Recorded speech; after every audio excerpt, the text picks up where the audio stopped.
Episode 9, Stamp Rally. Let's recap the problem statement. We are given a connected and directed graph, and we need to answer Q queries. In each query, we are given two vertices, V and U, and a number K. Let's consider two walks on our graph, one starting in V and the other starting in U. And the number of vertices visited by at least one of them should be at least k.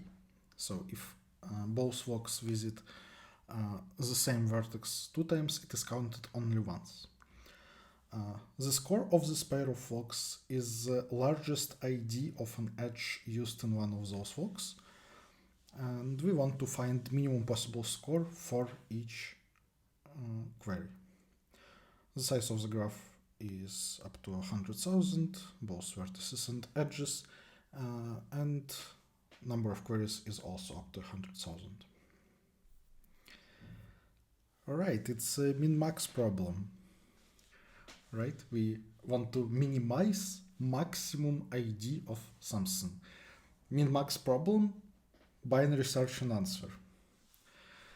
Let's check if we can get a score that is at most b. Score at most b means that we are not allowed to use edges with IDs greater than b. Let's just remove them from the graph. We are not allowed to use them. On the other hand, all the smaller edges we can use however we want. So we just need to check if we can visit k distinct vertices. If we can start in V and U. If they're in the same connected component, we can just visit that connected component. If they're in different connected components, we can visit all the vertices in either of those two connected components. We need to be careful to not calculate the same connected component twice if they're in the same connected component. That solution works in log from binary search plus multiplied by DFS complexity per query. That's not good, right? It will be Q times E times log. So we're kind of looking on the prefix of edges and asking for sizes of two connected components and whether they're in the same connected component. That sounds like a job for disjoint union or DSU.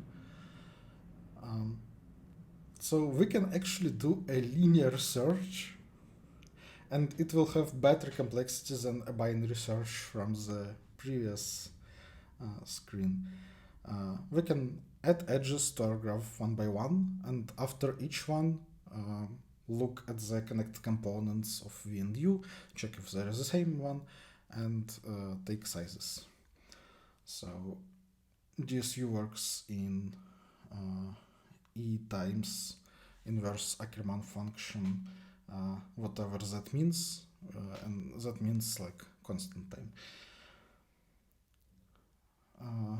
And since we are already given edges in order, we don't need to sort them, so it's basically linear. Still not good though, like we have to do linear for each query. We can even do the scan line with disjoint set union just once and process all the queries at the same time. So we only adding edges of E times, but still for each query we have to calculate the values from DSU, so it's still a linear search.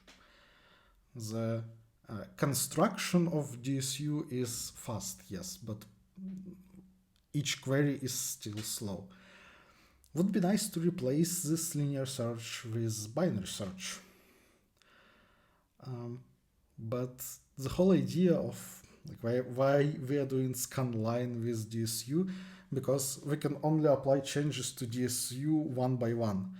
We cannot just jump at any state of DSU that was before or will be at some point in the future. Or can we? Well, that thing we want is called like persistent data structures, right? We want to be able to look at previous states of a data structure. Seriously, persistent DSU, that what I consider beautiful.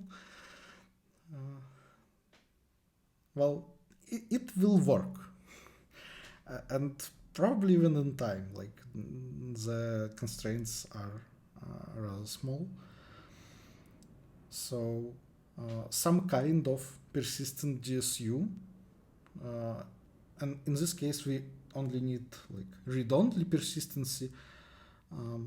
So just DSU on persistent array, which is persistent segment tree, will work. Yeah. So the complexity will be E times inverse Ackermann function times log from persistent segment tree, and log square per query, because we need a binary search and then look at constant number of values in DSU, but each one of them is like we need log time to look up because we are using persistent segment tree for that. So yeah, that's a solution, but that's not why we are here.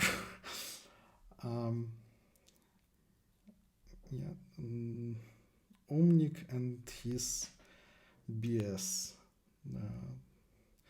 I'm kind of tired of like when people are talking about binary search and they mention me. But well, binary search is a very powerful algorithm, and there is a right way to implement it, and it's kind of written here on the right. There are different right ways, but there are a lot of wrong ways to implement binary search, and this one is rather good. So what is binary search and how should we look at it? Binary search is an algorithm that for given predicate P, predicate is a function that converts integer to true or false. So it's like a property of some integer. And two pointers, left and right, such that left is strictly less than right, and predicate is false in point L, and predicate is true in point R. Binary search will find, let's look at the end, we have a sort here, will find 2 points L and R such that R minus L is 1, and it is still true that predicate for L is false and predicate for R is true. And it will do it in logarithmic time from distance between R and L by, well, splitting this segment in two. So while the segment has length more than 1, we are taking middle point, and if predicate is true in middle point, then we say that we can shift right and to the middle point, otherwise we can shift left border to the middle point. That will divide the length of the segment in by 2 rounded up, and it's easy to see that after each iteration it is still true that in L predicate is false and in R predicate is true. That's exactly how we are updating the values. That's binary search, and any binary search written on integer values should look like this. The only things you should change are the parameters. So you need to understand what is the predicate that you're checking, and for that predicate you want to choose the predicate such that what you want to find actually in the problem is a pair of numbers L and R like this, so that they are neighbors, and in the left one the predicate is false and in the right one the predicate is true. And also you need to provide two starting values such that in the left one the predicate is false and in the right one the predicate is true. That can be achieved by adding dummy values. On the left, just create a new value in which predicate is false, and on the right, create a new value in which predicate is true. That will do it if the predicate is what you want. So this part will not change at all. Why do we need it? Why do we need such a kind of weird thing, for some predicate find two consecutive values in which in the left predicate is false and in the right predicate is true? Well, usually we want to use it for monotone predicates. So up to some point it's false, and after that point it is true. And we want to find that point where the switch happens. And for example, if the predicate works like this, so minus is false and plus is true, we start at those 2 points. That's mid one. In the mid one predicate is true, so we move right border here. Then this is the new midpoint. In it, the predicate is false. We move the left border here, and so on until we reach the situation when the borders are neighbors. And yes, in the left border the predicate is false, and in the right border the predicate is true. Cool. We have found that split. It was unique, and we have found it. But it's not the only application of binary search.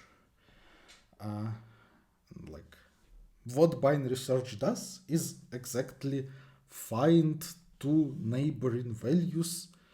In the left one the predicate is false, and in the right one the predicate is true. Even if the predicate is not monotone, it still will work.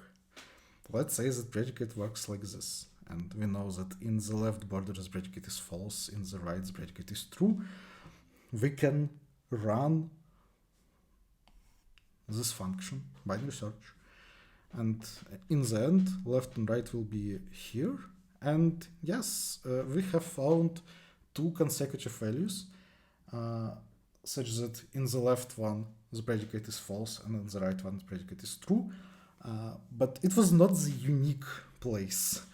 And you could have check the next point to the left border and find it in constant time, but it's not usually that. You're not usually that fortunate. And with binary search, you can be sure that you will find one of such points, not the leftmost, not the rightmost, one of such points in logarithmic time. Looks like it's not useful at all, Well, let's see. The code on the right is exactly the same as it was.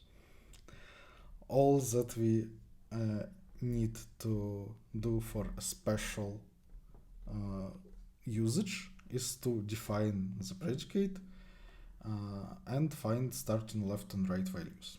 Let's say we want to find lower bound.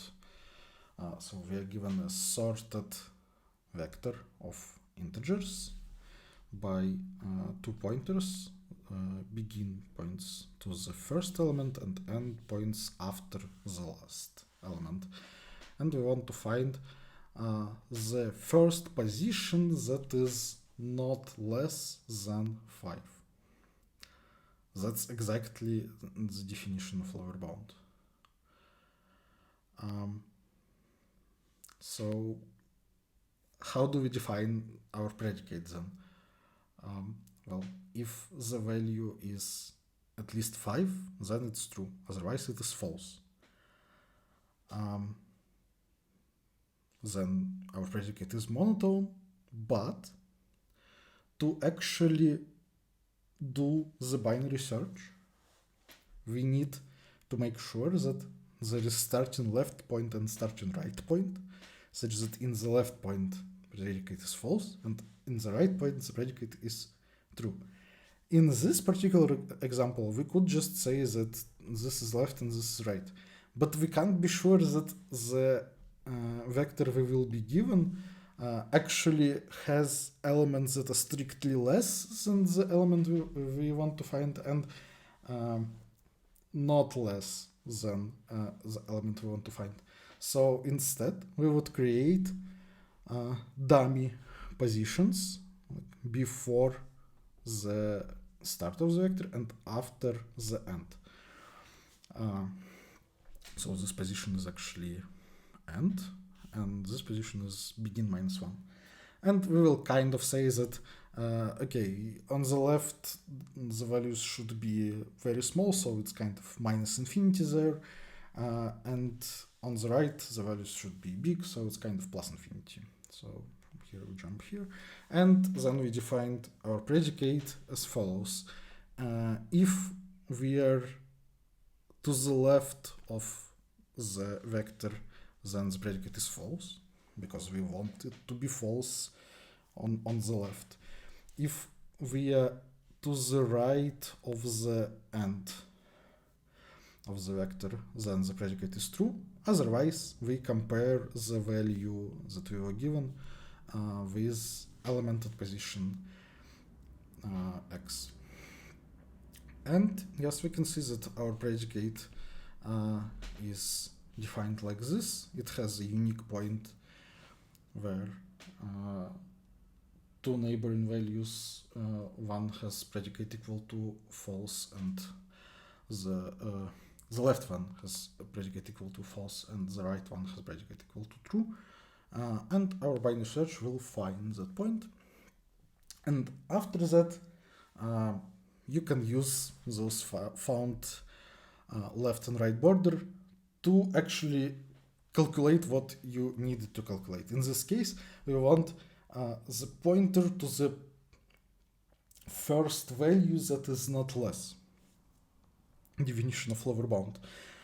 So we need to return R, or like A begin plus R.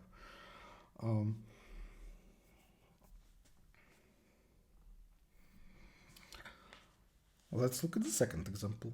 Still, binary search code is exactly the same as it was. And the second example will be finding Hamiltonian paths in a tournament graph.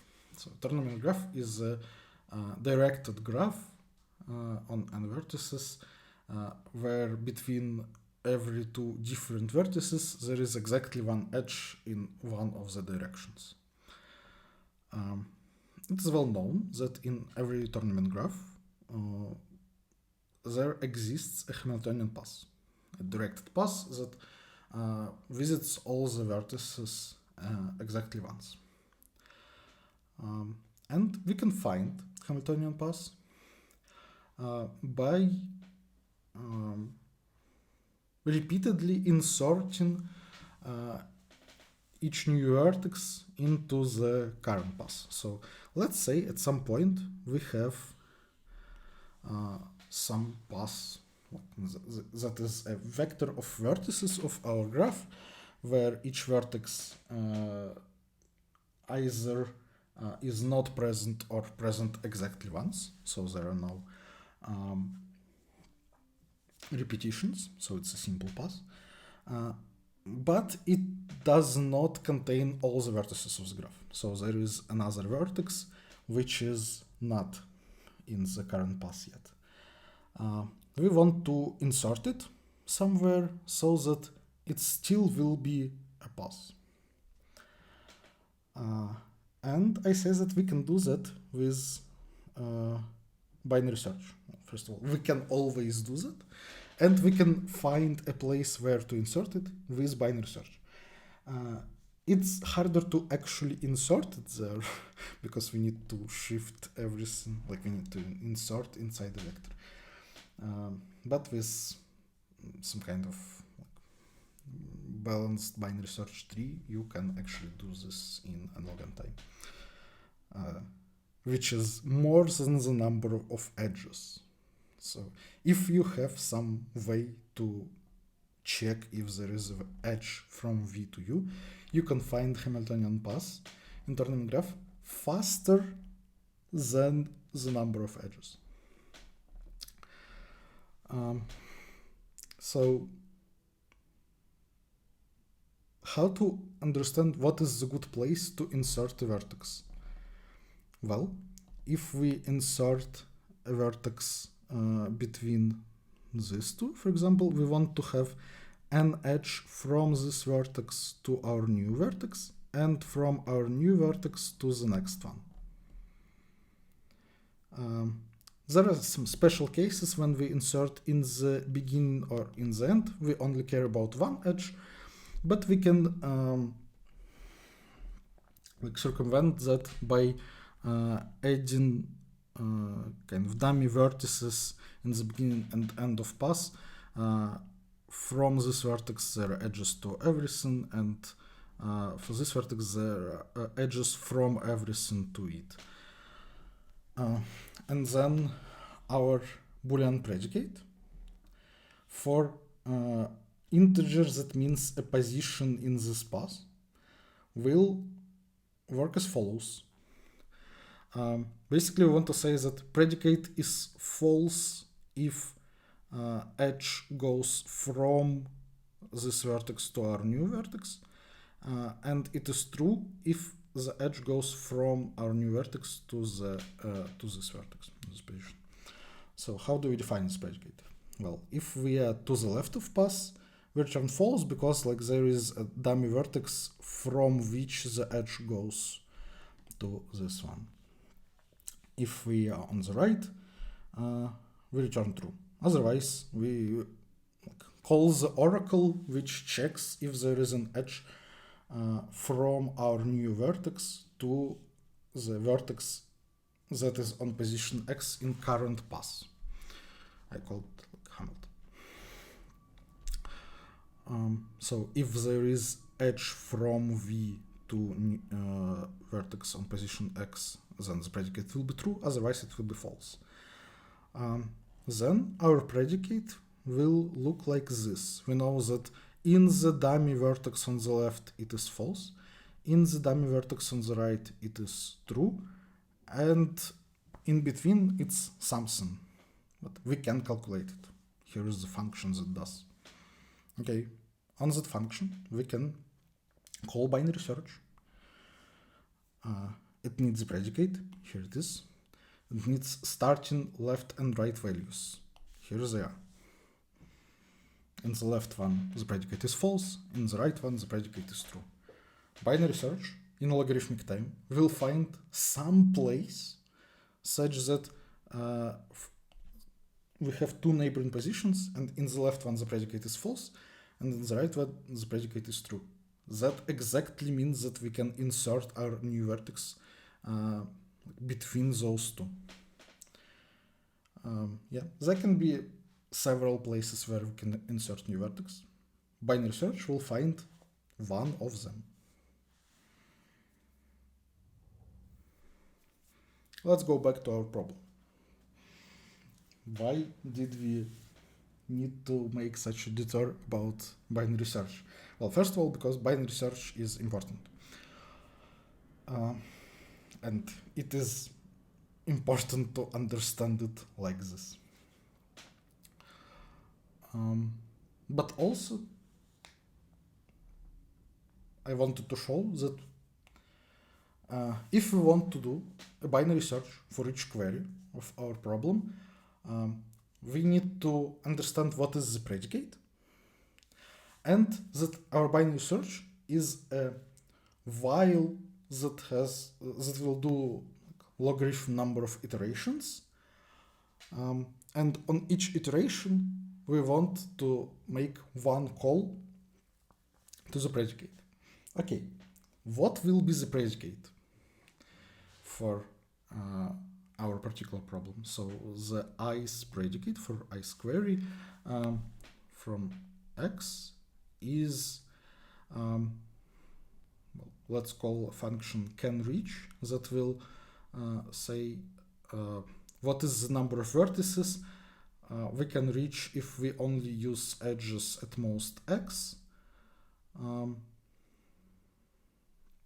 from two vertices v and u. And if the result of that function is at least k from that query, then the predicate returns true, otherwise it returns false. Okay, we want to find the first place where this predicate is true, and it is monotone, so if we find the only place where the predicate is true, but in the previous position the predicate is false, it's still good. And we know that before adding any edges it is false, and after adding all the edges our graph will be connected, and therefore it is true. So we have a predicate, we have starting left and right border, so we can write binary search. Okay, how the function can reach works. So can reach takes time, kind of like the point of time at which we are looking, like we were adding edges one by one, and at time t we have added first t edges, and we want to calculate the number of vertices that we can reach from v and u. Okay, let's say that we have some kind of DSU, and we have a function that allows us to find what is the state of DSU at time t. We don't know how this function is implemented, but let's say it exists. Then we should look at the connected component in which v is located, in which u is located, and say that our result is the size of the connected component in which v is located, and if the connected components are different, we should add the size of connected component in which u is located, and that will be our result. So if we can somehow get this DSU at moment t, so somehow implement this function, we will be able to implement can reach in, well, time that DSU needs to process queries. Just a fun thing, I said that we return pointer to DSU here because size of DSU is linear, so we just take pointer and call methods using a pointer, so we don't copy linear size. Like, it's pseudocode, but I still want to get it working in time, right? Okay. if we just do scanline with DSU on persistent array, we will be able to implement that function. Right? So that works. But actually we can do it simpler. Our scanline goes through DSU states in times from 0 to the number of edges in that sequential order. Let's do our Q binary searches that we want to do at the same time, one iteration of each binary search at a time. So one iteration of main loop of binary search does one call to canReach. So let's say that we have created Q binary searches. They are staying at left and right at some point. They have this predicate. And in the next iteration, there will be a middle point, and we want to call the predicate in the middle point, which in turn will make a call to canReach at some time t. Okay, so each binary search wants to know the result of canReach with given parameters. V and U are just parameters of the query, and t we got as middle point in binary search. So we have Q queries to canReach with known values of t. Let's sort them by t and then do scanline with DSU. Then we will be able to answer all the queries to canReach, and that will allow us to get one step closer to the answer in each of our Q binary searches. Then on the next iteration, we will do another scanline, and then another and another. And so all of the binary searches will finish after log E iterations. And on each iteration, we want to sort Q calls to canReach by value of t, and then do scanline and answer those calls to canReach. So sorting is Q log Q, and then scanline and answering queries is just linear times inverse Ackermann. Just to get to better complexity, we can do this sorting by counting sort. Like all our times are up to e, so we can do it in Q plus e time just by creating vectors for each time and pushing all the queries at that time that we want to answer. It's not actually faster, but it technically gives us better complexity. So we got a solution that works in e plus q times inverse Ackermann times log e time, and this technique is called parallel binary search, and it can be used like in similar situations when we have a lot of queries. For each query we want to do a binary search on the same thing, but to answer those to find the values of the predicate that is used in the binary search, we need to do some kind of scanline. If the situation like that, we can do parallel binary search. Okay, I wanted to stop here when I selected this problem, but then it was brought to my attention that using modern techniques we can do even better.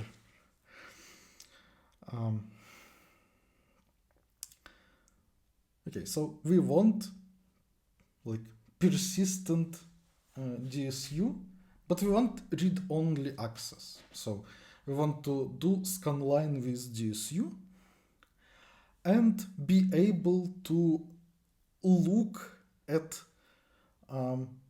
like at some point in time at component in which given vertex is located right now. We want to be able to calculate the size of the component and to check whether two vertices are in the same component.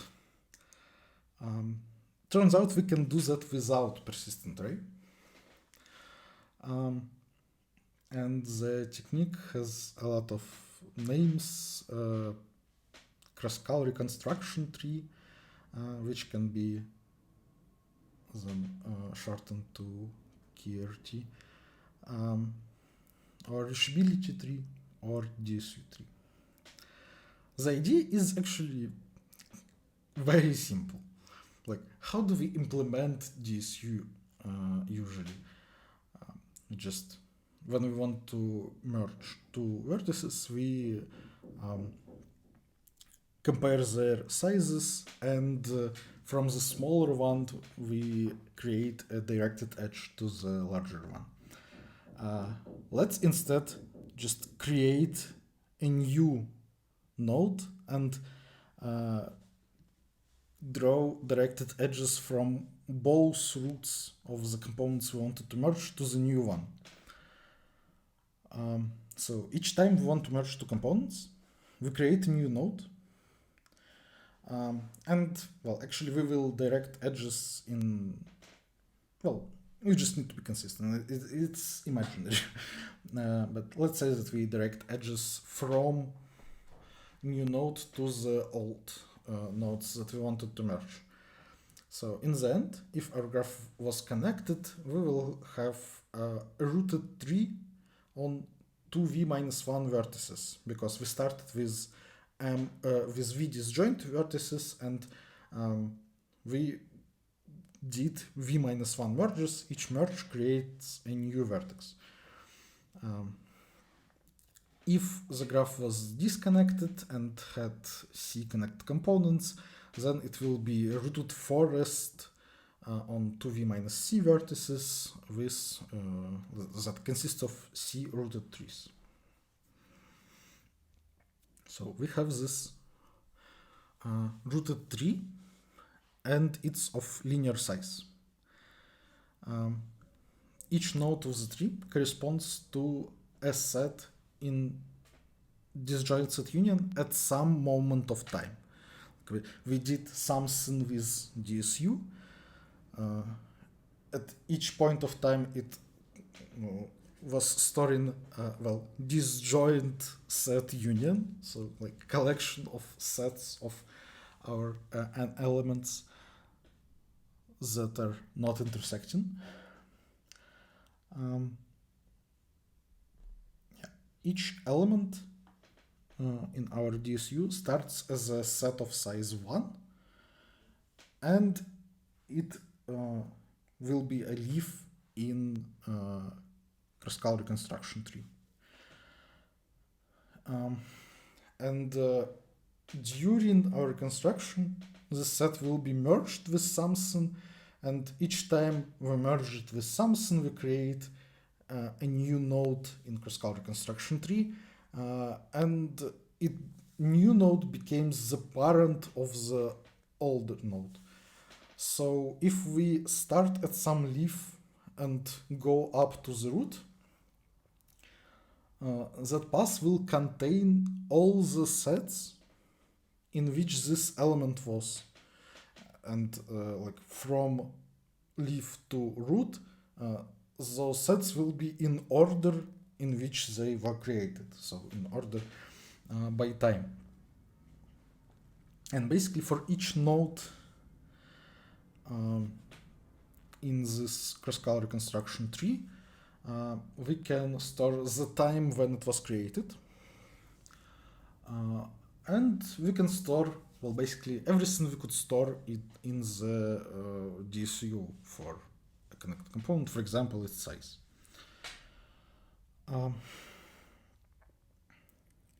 Okay, how this data structure helps us with what we want to do. We wanted for given moment of time and given vertex, understand in which connected component it was. And in terms of DSU, like for given element and given time, understand in which set it was. Well, we have a leaf corresponding to this element in Kruskal reconstruction tree, and if we go up, we want to find the highest node which creation time is strictly less than the time we want.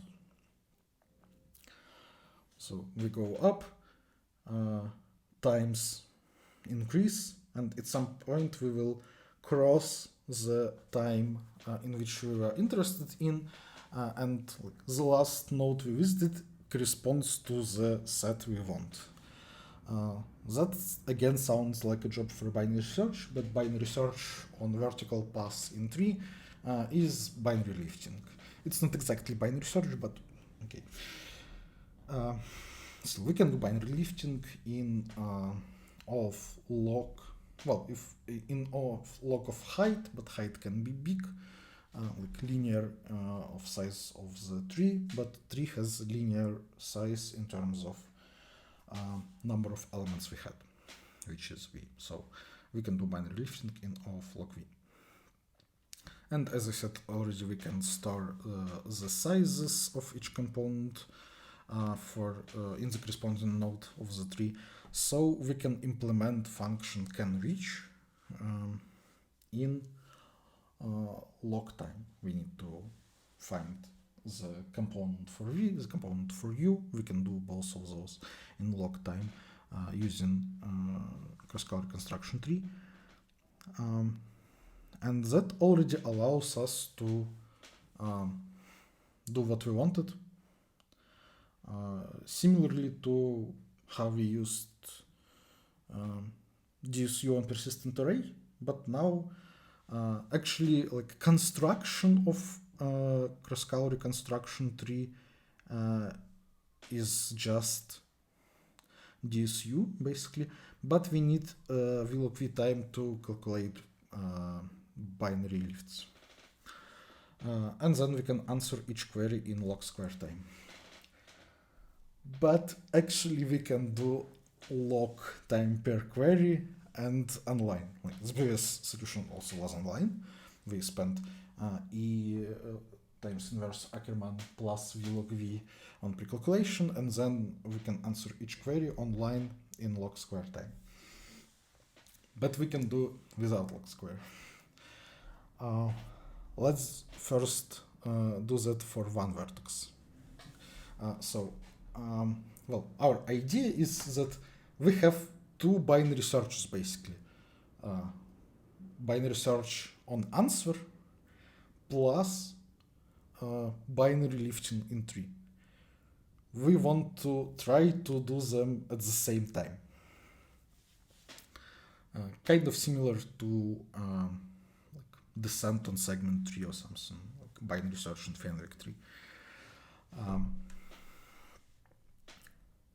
So instead of like for one vertex, if we just want to find the first moment of time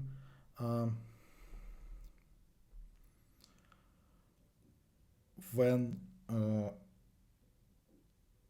the size of its component is at least something that is given. Before we used binary search on answer, that is time, and for given time we want to find the size with binary lifting, we can just do binary lifting. Jump if the size is less than what we want. So that's just log. Now we have two vertices. So first of all, we need to deal with the fact that they are in two different connected components, and then they will be merged at some point, and after that it will be one connected component. Well, the moment in which they are merged is basically lowest common ancestor in Kruskal reconstruction tree, and their LCA, like LCA of the corresponding leaves, is actually the first set in which they will be together. If the size of that set is still smaller than what we want, we just need to continue going up from LCA. So that's basically just solve for one vertex from LCA. Just do binary lifting. That's an easy part.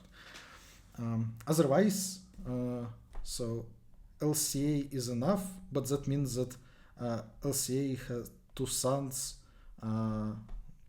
Here there are, so the sum of their sizes is also enough.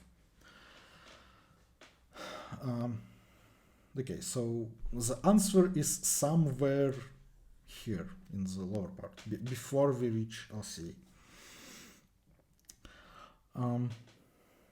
We could do just 2 pointers, like we start at those 2 vertices and look at their parents, and the one with earlier creation time, let's go to that one, until we reach the sum of sizes that we want.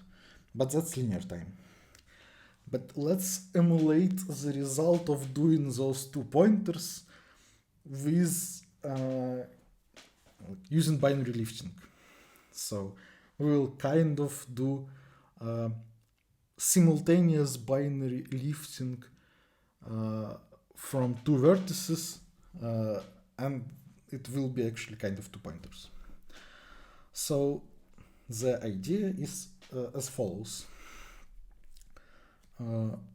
First, we need to initialize our exponents of powers of 2 using which we want to jump with something that is surely greater than answer. So we initialize with something that goes like way up, and then we will decrease them.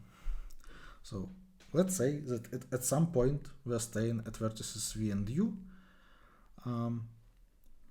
I draw them as leaves, but that's not actually important. Like some vertices in Kruskal retrievability tree. And we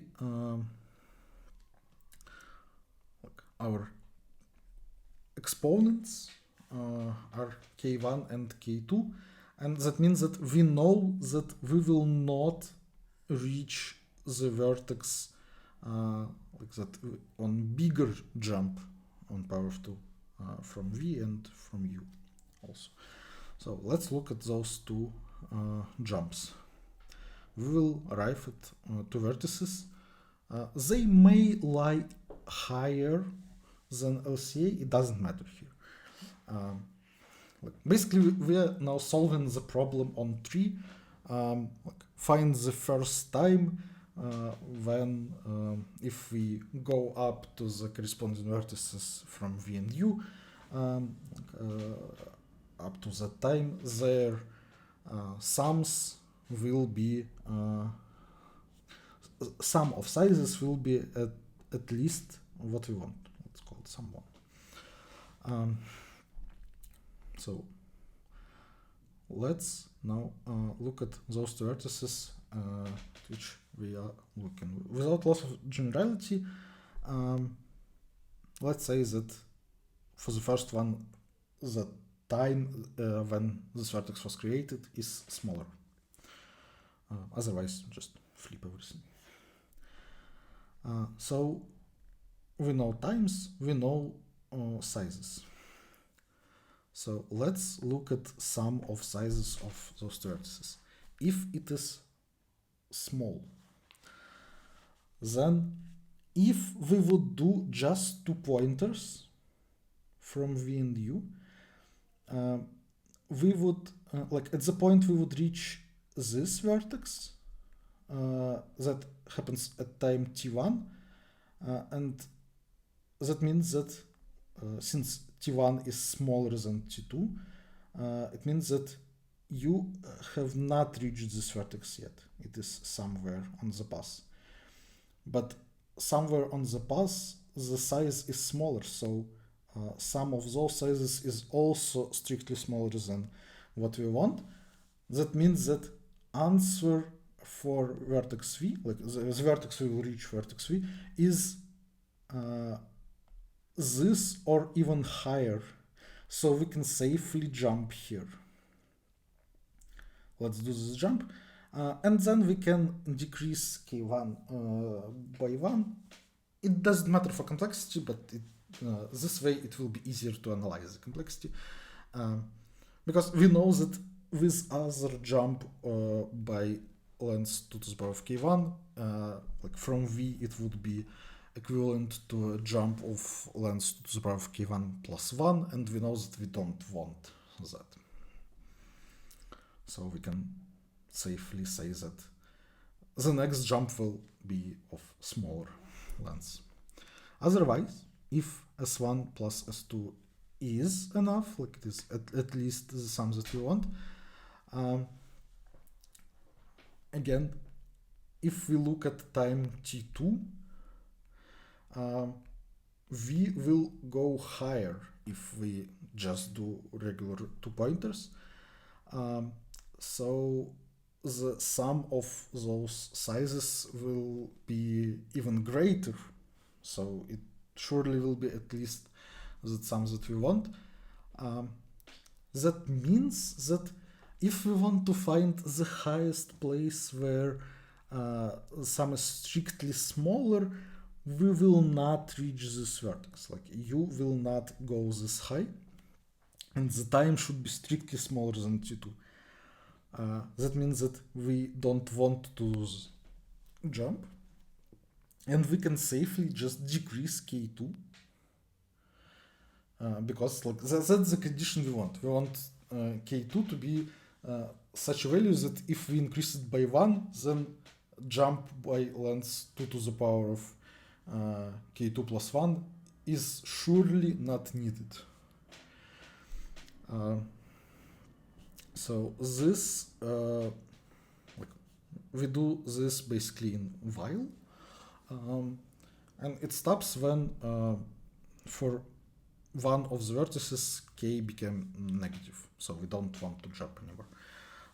Then on the other we just should go up like we would in 2 pointers, but we know that we do not want to move the other pointer, so that's just similar to what we had with one vertex.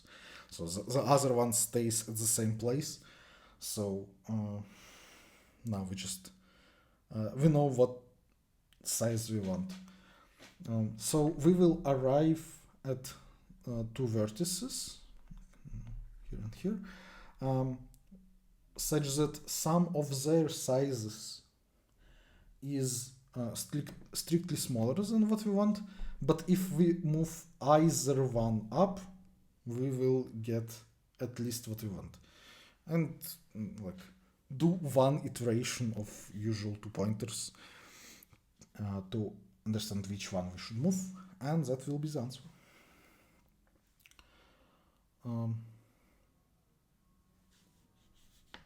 On every iteration of that while, we do constant number of iterations, and we decrease one of k's.